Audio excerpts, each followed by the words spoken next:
Uh, Thank you, Caro, for that presentation. I continue with the social sector. And in the social sector, we are looking at the housing. I'll also talk about land and environment, water, and a bit in agriculture. So I think there has been a lot of debate with regard to housing, particularly when this government started the tax on housing. There has been a lot of debate about it.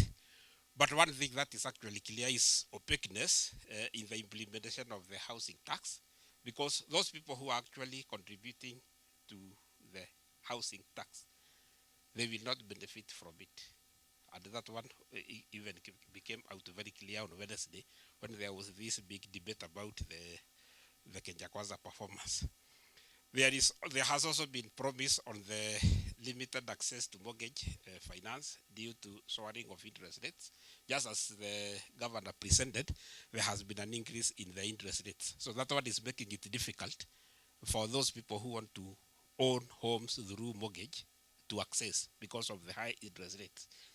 And then there have also been the issue of land titling, and there has been one case in Samburu where people were issued a title and then those issues were actually revoked. And then the house affordability, that is the rent which people pay, has actually increased due to the high cost of, to the low cost of income. But there is one perspective that I want to bring. We have been debating a lot about the issue of housing, but from the report from the government intends to raise through taxes, that is housing tax. It is actually supposed to generate 73 billion. But the government targets to construct 250 million houses. No, 250,000 houses. What does that mean? On average, one the unit cost per house is 292,000. The big question is, what kind of a decent house can you build with 292,000? Let me give a very practical example.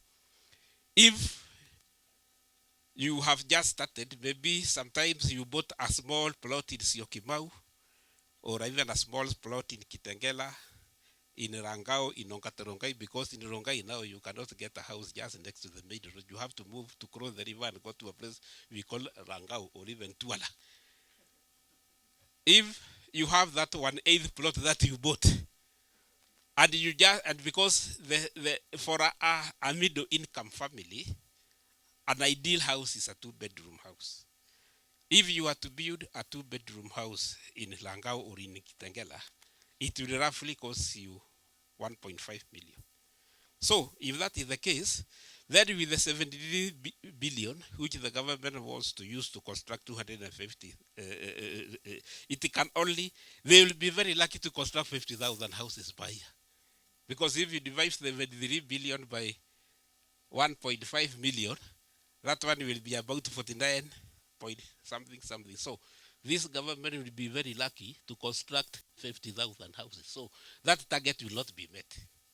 And it is, and we even do not know who will benefit from the few that will be constructed. So that one, the issue of housing, no wonder there is a proverb who says that is a stupid idea. I may not be at the luxury of using that language, lakini jijazie wewe mwenyewe. And then there is the issue of water. As we have seen, since this government took over power, they have been running to open small. In fact, the amount of money that they spent to go and open a tap of water is more than the money that was used to construct that project of water. So why waste so much? And sometimes they even use a helicopter to go and open a water tap in Kiambu. So you can see. And I can even go back to the housing that I have just mentioned. When you talk about the 73 billion, we are not sure how much money will be used for administrative cost. Because even to go and open a housing scheme in Ruai, they will have to use helicopters. So The 73 billion may actually not go directly to the construction of the houses. They'll be, because there'll be so many administrative costs. So we are waiting at the end of the year when Kenya National Bureau of Statistics publish this statistics through the economic survey. We shall see how many houses have been constructed by the government using that money. But as you can see, it's very serious. So the other thing that I would like to talk about, the water towers are very important. That is where the rivers that actually supply us with water, they raise from the Mau Highlands, the Aberdares, the Cherangani, Elgon, even some parts of Kilimanjaro, even the Mount Kenya and what have you. But you see, this is very ironical in our country. When we are in an international conference, we pretend to be climate change experts. We even host an international conference on climate change. But internally, we are allowing people to log. So what does that mean? We want to attract CGI credit, inaitwa carbon credit money, but we are destroying our own natural resources, which give rise to our water. Remember, Kenya is a water deficient country. So when we start experiencing drought, it is because we are not managing it is because of our reckless decision of allowing logging to continue. So, and then there is the issue of agriculture. Okay, just as the governor said, if in this year we have, we can hear the politicians in Kenya Kwanza bragging all through that there'll be bumper harvest. But it is not because of fertilizer, but that bumper harvest is because of good rainfall. So, instead of putting measures to stop relying on rain-fed agriculture, we are still talking about fertilizer all the time. And the other thing, just as the governor said, we have to link whatever I am presenting, I link it to what the governor said. He talked about how the cost of living is going up. But the cost of living is worsened when the prices of goods and services go up, and at the same time, your income also goes down. How is that happening? The farmers, the prices being paid for tea, coffee, macadamia, and other products, they're actually going down. So that one is actually worsening the cost of living. And a lot needs to be done with regard to that. So I have also talked about that. But finally, in fact, I am the presenter who has taken the shortest time possible, because I am always a man of very few words. But, that one is not in our slide. But there is one mess that we are doing as a country.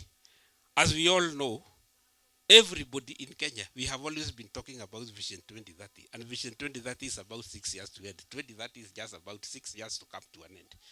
And even we have been planning using Vision 2030. But since Kenya Kwanza took over government, when we left the government in December, we were supposed to have come up with medium-term plan 4, which runs from 2023 up to 2027. It is the one that is used to implement the Vision 2030, or the projects in the Vision 2030. But so far, the budget has been read, but there is no medium-term plan that has been launched for the government to start planning and also meeting the aspiration of Vision 2030. And even the Finance Act is very clear. Before any government ministry or even agency is allocated money by the National Treasury, the APFX says that you must have a plan. Even for the county government, for them to start receiving money from the national government to implement their plans, they must have what we call the county integrated development plans. But when at the national level we have not allowed the medium-term plan, we don't expect the counties to follow a good example of the national government. So the implementation of Vision 2030 under the KK government is actually doomed. I rest my case.